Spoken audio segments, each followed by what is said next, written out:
ভাবুন একবার দৃশ্যটা। মিস্টার যোগেশ তলওয়ারের বাড়ি, জমজমাট একটা পার্টি চলছে। ওনার ছেলে রোনেত বোর্ডের পরীক্ষায় 93% পেয়েছে।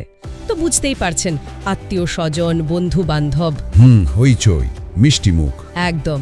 সবাই বলছে ছেলের ভবিষ্যৎ তো একেবারে সেট। মিস্টার তলওয়ার নিজেও তো একজন ভীষণ সফল কর্পোরেট পেশাদার, বয়স 50। ছেলের সাফল্যে উনি অবশ্যই গর্বিত, কিন্তু এই হাসি খুশি পরিবেশের মধ্যেও ওনার মনের ভেতরে কোথাও একটা অস্বস্তি কাজ করছে। আর গেস্টরা চলে যাওয়ার পর ব্যালকনিতে একা বসে কফি খেতে খেতে ওই চিন্তাটাই আরো জাঁকিয়ে বসে, তাই না? ঠিক তাই, যে ছেলের ভবিষ্যৎ তো না হয় উজ্জ্বল, কিন্তু আমার নিজের ভবিষ্যৎ কতটা সুরক্ষিত। এই দৃশ্যটা কিন্তু ভীষণ পরিচিত। একজন মানুষ যিনি নিজের কেরিয়ারে একদম শীর্ষে পৌঁছেছেন, যিনি স্মার্ট সিদ্ধান্ত নিতে অভ্যস্ত, তিনি নিজের জীবনের প্রায় শেষ ভাগে এসে আর্থিক ভবিষ্যৎ নিয়ে চিন্তিত। এটা একটা অদ্ভুত প্যারাডক্স। হ্যাঁ, একটা বিরোধাভাস। ঠিক। আজকের এই আলোচনায় আমরা এই বিরোধাভাসটাকেই ভাঙার চেষ্টা করব মিস্টার তালওয়ারের গল্পের মাধ্যমে। বোঝার চেষ্টা করব কেন কেরিয়ারের সাফল্য আর বিনিয়োগের সাফল্য এক জিনিস নয়, আর এই গল্প থেকে উই লার্ন ইনভেস্টিং চ্যানেলের দর্শকদের জন্য কি শেখার আছে। চলুন তাহলে গভীরে যাওয়া যাক। মিস্টার তালওয়ারের গল্পটা তো আসলে আমাদের আশেপাশে থাকা অনেক সফল মানুষেরই গল্প। উনি যখন ক্যারিয়ার শুরু করেছিলেন তখন তো বন্ধুদের টাকা ধার দিতেন, যা প্রায় সময় ফেরত আসত না।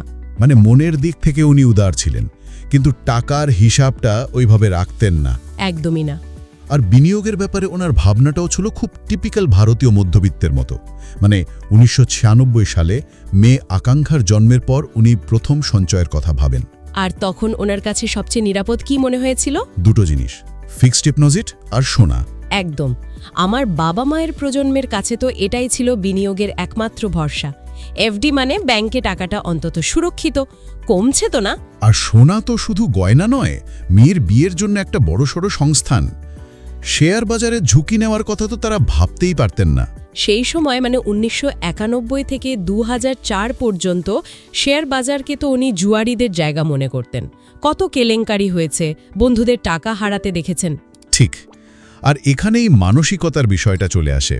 এই যে নিরাপদ বিনিয়োগের ধারণা, এটা কিন্তু পুরোপুরি সত্যি নয়, কারণ এখানে একটা অদৃশ্য শত্রু আছে। ইনফ্লেশন, মুদ্রাস্ফীতি। একদম। আপনি হয়তো দেখছেন যে আপনার 1 লক্ষ টাকা বেড়ে 1,08,000 টাকা হলো, কিন্তু যদি ওই 1 বছরে জিনিসের দাম 10% বেড়ে যায়, তাহলে আপনার টাকার আসল ক্ষমতা কিন্তু কমে গেল। তার মানে যেটাকে আমরা লাভ ভাবছি সেটা আসলে লাভই নয়। কিন্তু মিস্টার তালওয়ার তো পরে শেয়ার বাজারেও এসেছিলেন, তাই না? হ্যাঁ, এসেছিলেন, কিন্তু ভুল পথে। 2000 সালের পর অফিসের সহকর্মীদের দেখে উনিও ঢোকেন, কিন্তু তিনি বিনিয়োগকারী হিসেবে ঢোকেননি, ঢুকেছিলেন ট্রেডার হিসেবে। ও, কম সময়ে কিনে বেচে দেওয়া। ঠিক তাই। ওনার ধারণা ছিল কম দামে স্টক কিনে একটু লাভ হলেই বেচে দিতে হবে।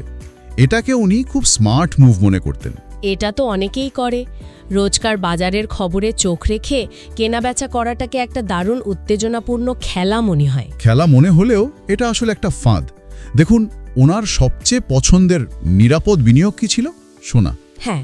তথ্য বলছে 1990 সাল থেকে যদি কেউ সোনায় বিনিয়োগ করে রাখতেন, তাহলে মুদ্রাস্ফীতি বাদ দেওয়ার পর তার বার্ষিক রিটার্ন হতো মাত্র 2%।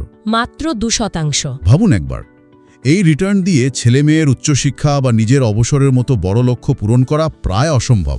আর এই কঠিন সত্যিটার মুখোমুখি উনি হলেন যখন তার জীবনে একজন আর্থিক পরিকল্পনাকারী নিখিল ব্যানার্জির প্রবেশ ঘটল।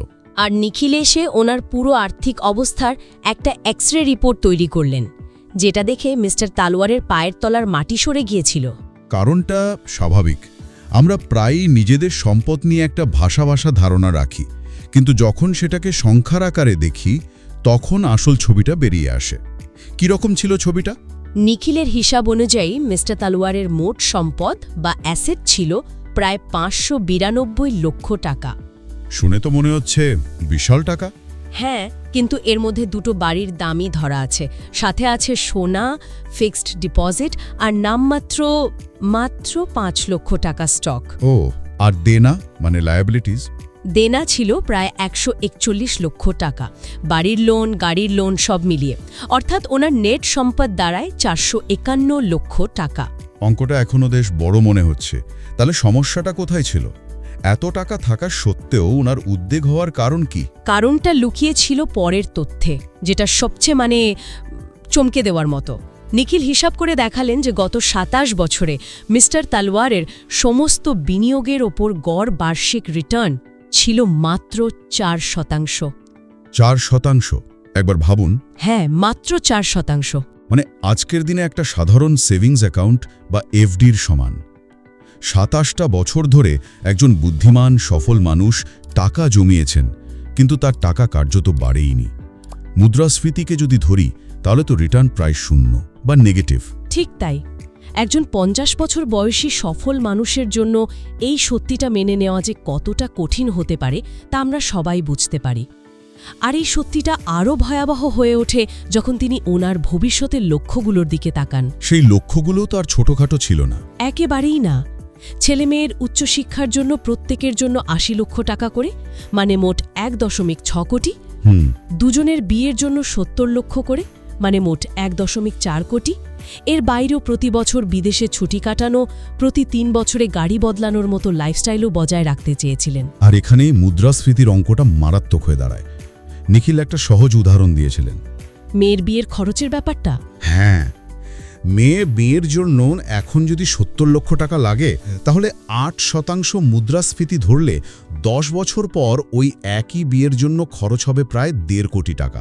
যখন এই সমস্ত লক্ষ্য পূরণের জন্য প্রয়োজনীয় রিটার্নের হিসাব করা হলো, তখন দেখা গেল মিস্টার তালোয়ারের পোর্টফোলিও থেকে বছরে ১৬ থেকে ২১% রিটার্ন দরকার।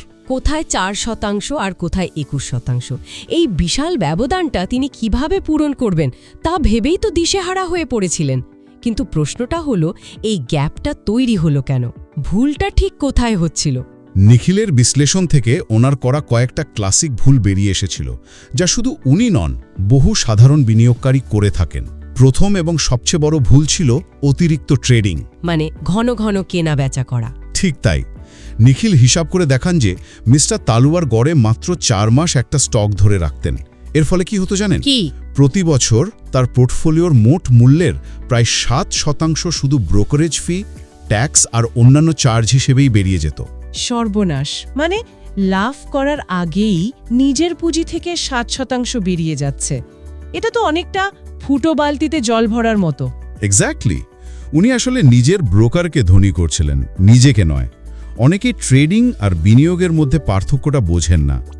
ট্রেডিং হলো স্বল্পমেয়াদী লাভ করার একটা অনুমান নির্ভর খেলা, আর বিনিয়োগ হলো দীর্ঘমেয়াদী সম্পদ তৈরির একটা প্রক্রিয়া, যেখানে আপনি একটা ভালো কোম্পানির ব্যবসায় অংশীদার হন। একদম।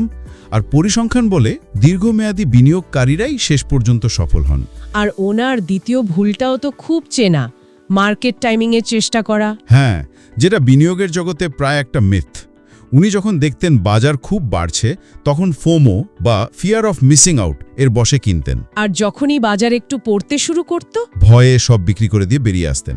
অর্থাৎ বিনিয়োগের মূল মন্ত্র কম দামে কিনে বেশি দামে বিক্রি করা, তার ঠিক উল্টোটা করছিলেন। বেশি দামে কিনছিলেন আর কম দামে বিক্রি করছিলেন, কারণ আমাদের মনে হয় আমরা হয়তো বাজারের মতিগতি বুঝতে পারছি। কিন্তু সত্যিটা হলো, বাজার কখন বাড়বে বা কমবে তা কেউই সঠিকভাবে বলতে পারে না। এই চেষ্টা করতে গিয়েই সাধারণ বিনিয়োগকারীরা সবচেয়ে বেশি লোকসান করেন। এর সাথে যোগ হয় করের বোঝা। ও হ্যাঁ, ট্যাক্সের ব্যাপারটা।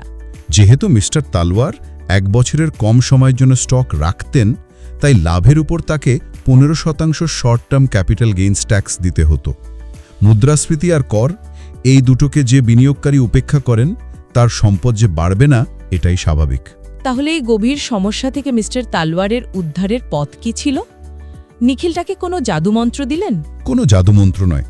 নিখিল তাকে শুধু কিছু ঐতিহাসিক তথ্য আর সাধারণ জ্ঞানের কথা মনে করিয়ে দিয়েছিলেন। পথ একটাই ছিল, ইকুইটির আসল শক্তিকে চেনা এবং তাকে সময় দেওয়া। যদিও ওনার শেয়ার বাজার নিয়ে একটা ভয় ছিল। হ্যাঁ, খারাপ অভিজ্ঞতা ছিল। কিন্তু নিখিল তাকে ডেটা দিয়ে বোঝালেন যে কেন ইকুইটি দীর্ঘমেয়াদে অন্য সমস্ত অ্যাসেট ক্লাসকে, মানে বিনিয়োগের অন্যান্য মাধ্যমগুলোকে হারিয়ে দেয়। কিরকম তথ্য? নিখিল দেখালেন যে 1979 সালে বিএসসি সেন্সেক্স চালু হওয়ার পর থেকে বাজারে সমস্ত ওঠানামা সত্ত্বেও এটি বার্ষিক গড়ে 15.8% চক্রবৃদ্ধি হারে রিটার্ন দিয়েছে। 15.8%? হ্যাঁ, এরপর তিনি একটা দারুণ তুলনা করে দেখালেন যা মিস্টার তালওয়ারের চোখ খুলে দিয়েছিল। কোন তুলনাটা? নিখিল প্রশ্ন করলেন, ধরুন আপনি 1990 সালে আপনার কেরিয়ারের শুরুতে 1 লক্ষ টাকা বিভিন্ন জায়গায় বিনিয়োগ করে ভুলে গেছেন। তাহলে 2017 সালে মানে 27 বছর পর সেই টাকার মূল্য কোথায় দাঁড়াতো? এটা তো দারুণ একটা প্রশ্ন। উত্তরগুলো কি ছিল? উত্তরগুলোই আসল গল্পটা বলে দেয়। যদি টাকাটা ব্যাংক সেভিংস অ্যাকাউন্টে পড়ে থাকতো তাহলে সেটা বেড়ে হতো মাত্র 2.9 লক্ষ টাকা। আচ্ছা, যদি ডেট বা বন্ডে রাখা হতো তাহলে হতো 9.3 লক্ষ টাকা। যদি সোনায় বিনিয়োগ করা হতো তাহলে হতো 11.2 লক্ষ টাকা। আর সেন্সেক্সে? আর যদি টাকাটা শুধু সেন্সেক্সের শেয়ারগুলোতে বিনিয়োগ করে রেখে দেওয়া হতো তাহলে তার মূল্য হতো 34.2 লক্ষ টাকা। 33 লক্ষ আর 2.9 লক্ষ, পার্থক্যটা তো অবিশ্বাস্য। মানে একই সময়ে একই পরিমাণ টাকা রেখে একজন প্রায় 12 গুণ বেশি রিটার্ন পেয়েছে। এটা তো সত্যিই চোখ খুলে দেবার মতো। ঠিক এই বিরাট পার্থক্যটাই হলো চক্রবৃদ্ধির শক্তি, দ্য পাওয়ার অফ কম্পাউন্ডিংয়ের জাদু। যখন আপনি দীর্ঘ সময়ের জন্য বিনিয়োগ করে রাখেন তখন আপনার লাভ আবার নতুন লাভ তৈরি করতে শুরু করে। প্রথম কয়েক বছর হয়তো খুব বেশি পরিবর্তন চোখে পড়ে না, কিন্তু 10, 15, 20 বছর পর এর প্রভাবটা বিশাল হয়ে যায়। কিন্তু এর জন্য প্রয়োজন দুটো জিনিস: সঠিক জায়গায় বিনিয়োগ করা আর ধৈর্য। একদম, ধৈর্য ধরে টিকে থাকা। বাজারের স্বল্পমেয়াদী ওঠানামা দেখে ভয় পেয়ে বেরিয়ে গেলে এই সুযোগটা আর পাওয়া যায় না। এই তথ্যগুলো দেখার পর মিস্টার তালওয়ারের চিন্তাভাবনায় নিশ্চয়ই একটা বড় পরিবর্তন এসেছিল। একেবারে। উনি প্রথমবার বুঝতে পারলেন যে এতদিন ধরে উনি যেটাকে ঝুঁকি ভেবে এড়িয়ে গেছেন সেই ইকুইটি আসলে দীর্ঘমেয়াদের সবচেয়ে নির্ভরযোগ্য সম্পদ তৈরির রাস্তা। আর যেগুলোকে নিরাপদ ভেবে আঁকড়ে ধরেছিলেন সেগুলো আসলে তার সম্পদকে ক্ষয় করে দিচ্ছিল। তালুনি এটাও বুঝতে পারেন যে এখনও তার হাতে কিছুটা সময় আছে। হ্যাঁ, অবসরের জন্য 10-15 বছর সময় আছে। আর এই সময়ে সঠিক পরিকল্পনা করলে তিনি তার লক্ষ্য পূরণ করতে পারবেন। তাই তিনি তার সঞ্চয়ের 80% একটি দীর্ঘমেয়াদী ইকুইটি পোর্টফোলিওতে বিনিয়োগ করতে রাজি হন। তাহলে মিস্টার তালওয়ারের এই পুরো যাত্রাটা যদি আমরা দেখি তাহলে এটা স্পষ্ট যে আমাদের চারপাশে এমন অনেক মিস্টার তালওয়ার আছেন। তারা নিজেদের পেশায় অত্যন্ত সফল, কিন্তু বিনিয়োগের জগতে এসে এই সাধারণ ভুলগুলো করে ফেলেন। একদম। তাই আজকের আলোচনা থেকে যদি আমরা কয়েকটি মূল শিক্ষণীয় বিষয় বের করে নিই তাহলে সেগুলো কি হবে? আমার মনে হয় প্রথম এবং প্রধান শিক্ষা হলো লক্ষ্যভিত্তিক পরিকল্পনা করা। অনুমানের উপর নির্ভর না করে। হ্যাঁ, নিজের জীবনের ছোট বড় আর্থিক লক্ষ্যগুলো খাতায় লেখা উচিত এবং সেই অনুযায়ী একটা বাস্তবসম্মত পরিকল্পনা তৈরি করা উচিত। দ্বিতীয় শিক্ষাটা বোধহয় অ্যাসেট নির্বাচন নিয়ে, অর্থাৎ কোথায় টাকাটা রাখা হচ্ছে। ঠিক, মুদ্রাস্ফীতিকে হারাতে হলে দীর্ঘমেয়াদে ইকুইটির মতো গ্রোথ অ্যাসেটে বিনিয়োগ করা জরুরি। তথাকথিত নিরাপদ বিনিয়োগ যেমন এফডি বা সোনা, তার আসল ঝুঁকিটা বুঝতে হবে। এগুলি আপনার মূলধনকে সুরক্ষা দিতে পারে কিন্তু আপনার সম্পদকে বাড়াতে পারে না। আর তৃতীয় এবং সবচেয়ে কঠিন কাজটা হলো ধৈর্য আর শৃঙ্খলা বজায় রাখা। একদম। ঘন ঘন কেনাবেচা করে বা বাজার বোঝার চেষ্টা করে লাভবান হওয়া প্রায় অসম্ভব। তার চেয়ে অনেক ভালো উপায় হলো একটি সুচিন্তিত পোর্টফোলিও তৈরি করে ধৈর্য ধরে বিনিয়োগ করে যাওয়া। বাজারের উত্থান পতনকে ভয় না পেয়ে। হ্যাঁ, সেটা এই দীর্ঘযাত্রার একটি স্বাভাবিক অংশ। নিজের পরিকল্পনার উপর বিশ্বাস রাখতে হবে। মিস্টার তালওয়ারের গল্প থেকে এটাই সবচেয়ে বড় শিক্ষা। সঠিক জ্ঞান এবং ধৈর্য থাকলে অতীতের ভুল শুধরেও আর্থিক লক্ষ্য অর্জন করা সম্ভব। সত্যি গল্পটা খুব অনুপ্রেরণাদায়ক। এটা শুধু বিনিয়োগের অঙ্ক নয়, বরং সঠিক সময়ে সঠিক মানসিকতা গড়ে তোলারও গল্প। ঠিক তাই। আর এখানেই আমরা আজকের আলোচনাটা শেষ করতে পারি একটা ছোট্ট চিন্তার খোরাক দিয়ে। মিস্টার তালওয়ারের গল্প আমাদের দেখালো যে কেন দীর্ঘমেয়াদী ইকুইটি বিনিয়োগ জরুরি। কিন্তু প্রশ্ন হলো, এই বিনিয়োগটা কিভাবে করা উচিত? যদি কেউ মিস্টার তালওয়ারের মতো নিজের সঞ্চয়ের একটি বড় অংশ ইকুইটিতে বিনিয়োগ করার সিদ্ধান্ত নেন, তাহলে সেই যাত্রার জন্য সঠিক কৌশল কি হওয়া উচিত? কোন ধরনের স্টক বা ফান্ডে বিনিয়োগ করা বুদ্ধিমানের কাজ হবে? এই প্রশ্নটা নিয়ে ভাবার অবকাশ রইল।